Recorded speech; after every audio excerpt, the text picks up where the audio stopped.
Overseas, South Africa has lifted a nationwide curfew today. It's the country where the Omicron variant was first identified several weeks ago. Freelance journalist Mark Roughton has the details from Cape Town.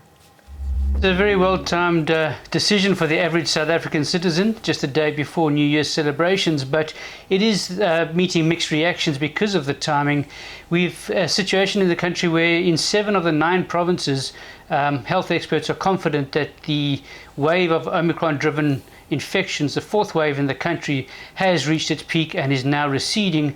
And there's been a lot of pressure, especially from the Western Cape's Premier here in the area where Cape Town is situated, for government to do something to help businesses who were obviously heavily impacted when the country was placed on red lists and travel bans were introduced again just weeks ago as this Omicron variant flared up. So there are currently 2 camps really in terms of whether or not this is a good decision, but the advice from the man on the street is just really not to go overboard on New Year's Eve. But it is the first time in more than 620 days that the country does not have some form of curfew operating between at least midnight and 4 a.m.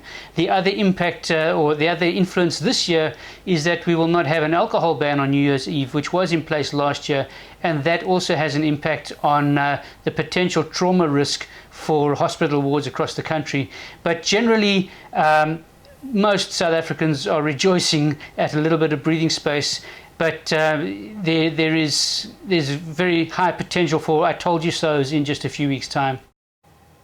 That's freelance journalist Mark Roughton in Cape Town, South Africa.